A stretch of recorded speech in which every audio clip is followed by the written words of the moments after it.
que você faria se de repente possuísse o corpo de uma personagem não tão principal assim, mas primordial para a história que você mesmo escreveu?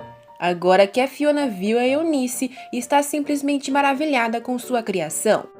A jovem está tão focada em ajudar a todos que nem se importou de ser deixada para trás. Uma verdadeira protagonista. De tanto a Fiona ficar encarando, a Eunice anota e fala que não deve ficar ali, já que monstros estão vindo.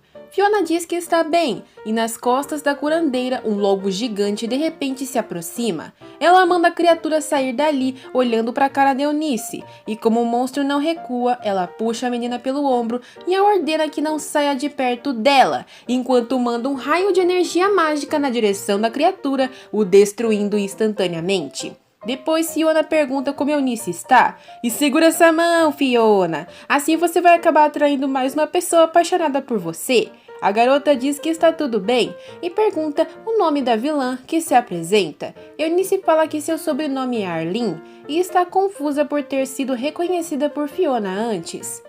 A autora fala que ouviu tudo a seu respeito, afinal ela quem a criou, né? E até a batizou com aquele nome. O homem ferido perto do cadáver do lobo pede por ajuda, e Eunice se desculpa pela distração, prometendo que vai tirar ele dali assim que acabar a cura. Fiona garante que ela vai protegê-la enquanto ela cura os civis, e Eunice está cheia de perguntas na ponta da língua, mas por hora apenas agradece. Conforme o tempo vai passando, Fiona tem que usar mais e mais magia para atacar os monstros, que vinham até os feridos, e sua magia está chegando ao limite. Por mais que destrua, sempre aparecem mais monstros. Ela nem poderá contar com os soldados imperiais, segundo as notícias que recebeu mais cedo. Eles tinham informado do acontecido para a família imperial, mas dificilmente daria tempo deles ajudarem ou sequer receberem a mensagem por conta da distância. Além disso, nuvens de chuva estão chegando. Aquilo abaixa a temperatura do corpo de humanos, os deixando lentos e com visão turva, enquanto criaturas não são afetadas em quase nada pela chuva. A Fiona pensa que lidará com aquilo depois que lidar com os monstros, e joga um pouco de fogo em um deles. Todavia ela erra a mira, mas com isso ela descobre algo curioso. Os lobos parecem se acuar diante do fogo, com medo, apesar de terem absorvido a escuridão. O que significa que mesmo com a modificação externa desses bichos, o interior se mantém igual, com seu instinto de sobrevivência sendo o mesmo, e aquilo pode ser usado a favor dela. Enquanto Fiona analisa sua ideia, Eunice berra para que uma criatura não se aproxime de seu paciente. Ela se coloca na frente dele e não dará tempo de Fiona fazer nada. E é aqui que chega o mais esperado do capítulo. Brandindo sua espada, Siegren corta o bicho no meio, defendendo a protagonista feminina em uma cena mágica que, aos olhos da Fiona, é o momento mágico do primeiro ato romântico entre os dois. Só que não, porque os dois se encaram e Eunice apenas agradece de forma normal, enquanto Siegren assente com a cabeça. Eles se despedem na mesma hora e a Fiona fica em choque com aquilo. Como assim já acabou? De alguma forma, ela está meio que feliz e ao mesmo tempo triste com aquilo e não entende o porquê. Siegren pensa que ela está matutando algo estranho, e a Fiona fala que teve uma ideia de como lidar com os bichos, já que o que devem considerar primeiro é a segurança dos civis. Não importa o qual forte ele e o Duque sejam, não conseguem proteger a todos, mas também não podem simplesmente deixá-los. Fiona sabe que o instinto dos lobos fala mais alto, logo até chamas fracas vão funcionar.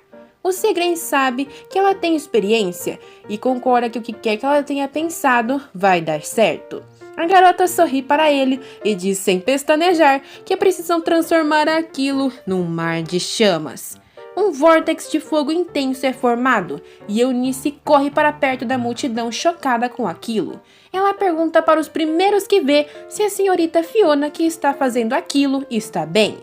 E após se olharem, Arendit e Rivia dão uma risadinha. Arendit fala que ela tem mais poder do que ele pensou, e Rivia concorda com o rapaz falando que ela é incrível.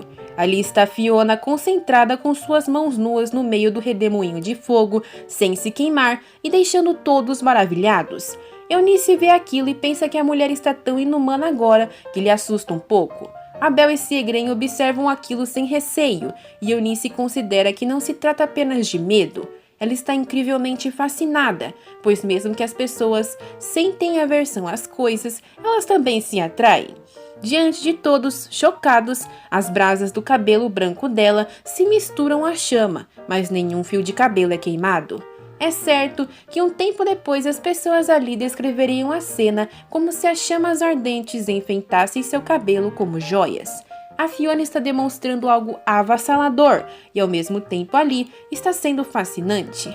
Essa é a Fiona Halon. Graças a ela, o problema dos monstros na competição de caça foi resolvido, e agora a menina está sendo lavada de presentes dos pés à cabeça como forma de agradecimento. Aqueles que disseram que era impossível ter monstros grandes perto da capital agora estão em maus lençóis, segundo a Belle, e parece que finalmente enviaram acadêmicos e grupos de subjugação para lá. De qualquer forma, as coisas não começam a ir para frente, a menos que estejam perto demais. Isso é meio ruim para Halon, mas as pessoas, segundo sua psicologia, só se mexem para mudar as coisas quando estão em perigo. Fiona imagina que as coisas mudarão agora, apesar do pessimismo de Abel, já que o único que levou as aparições de monstros a sério foi o Arendit, que lidou muito bem com tudo. Abel pergunta se o corpo de sua filha adotiva está melhor, e após algum repouso, ela concorda. Afinal, na competição de caça, ela usou tanta magia que precisam ser carregada de lá. E para azar do Siegren, o Abel tomou conta da situação antes que ele pudesse, com felicidade, tomar a Fiona em seus braços. Ela precisou ficar vários dias de cama para se recuperar. Abel fala que ela deveria tentar ficar descansando mais um pouco, já que devido aos convites que recebeu, não vai ter essa paz por muito tempo. Recebeu tantos convites de encontros sociais e mesmo assim não se sente apta para ser sociável.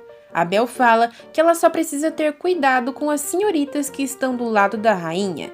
Rivia obviamente ajudou muito na sua popularidade, mas como a competição de caça não terminou, ela não pode terminar seu contrato com ela. Ela suspira enquanto entende que vai ter que ir sozinha para eles. Agora a Fiona está tendo a visão do céu, olhando Siegren treinar, e ao lhe entregar água, fala que ele tem praticado muito, e isso se deve à aparição de monstros na capital. Ela fala que ele não deveria ser rígido, já que acabando com todos os soldados ali, ele só conseguirá mais inimigos. Infelizmente, ele não é uma pessoa sociável, e a Fiona sabe que ele não tem nenhum amigo de verdade, nem mesmo em Halo. Lá todos apenas o admiravam.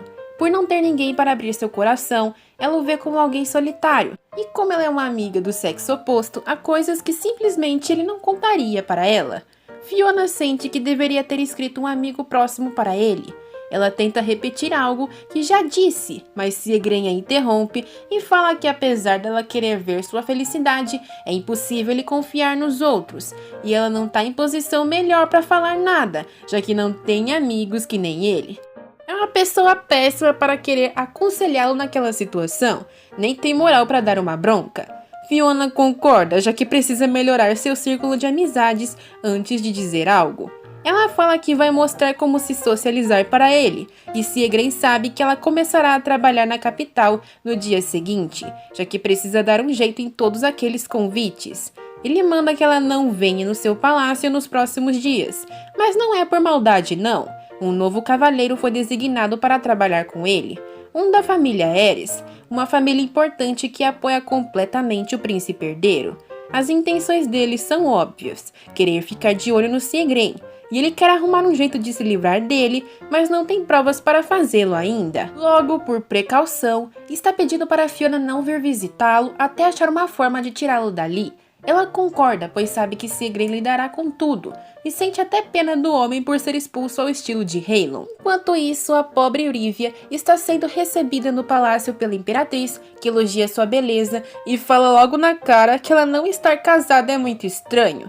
Essa véia não é nem a mãe dela para falar isso. Rivia diz que tem a idade adequada, mas precisa melhorar coisas em si mesma.